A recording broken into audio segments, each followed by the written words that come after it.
Hello and welcome back to Mayster Reviews, and welcome to my final review of this particular setup, Halloween Ends.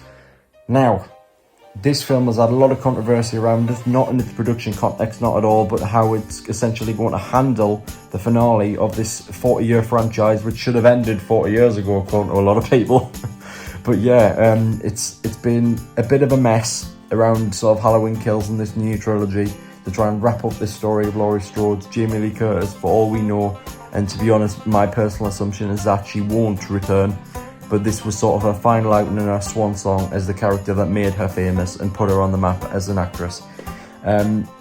This handles Laurie fairly well, I would say, this story, and genuinely the relationship between Michael and Laurie, it ties it to a head, it ties it with a bow really nicely.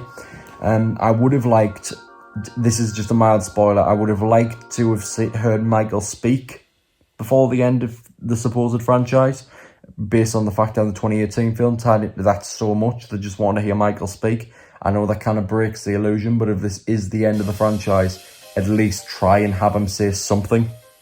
You know what I mean?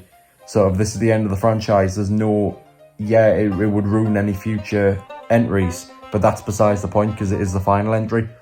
So yeah, a lot of the fear by humanising Michael Myers would be gone, but there's really nothing to lose considering it's the last film. So that's one thing I did disagree with how they decide to handle the ending sequences, and I hope I didn't give away too much there. But the way they handled the final confrontation and just what it meant to be a final chapter was really solid. What I think didn't work was how they tried to do something different around sort of, I'll go into a bit of spoiler territory now, so as you want to click off the video. Okay, give you a couple of seconds.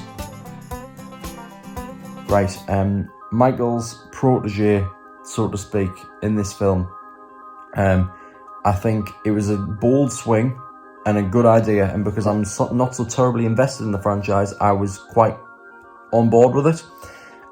It's the way how I think that whole plot detracted from Laurie and Michael. That's what annoyed me a bit. I think this is kind of something they should have done in the middle chapter and made it far more about original just Laurie and Michael for the finale. They should have made it more about that, and they've tried to do something different in the final chapter, which detracts the importance of the final chapter. So that is something I disagree with, but understand why they did and admire them for trying something different, because a lot of films these days don't, especially in major franchises like this and in horror, which is becoming a lot more of a cheap genre to this day, and more so going into the future. My last thing to say before closing out this review would be the opening scene is phenomenal.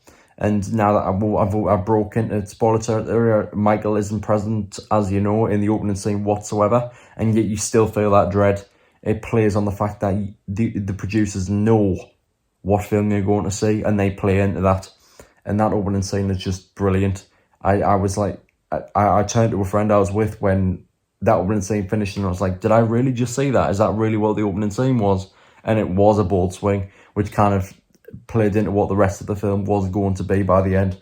So yeah, I would say it has its flaws here and there, but overall solid.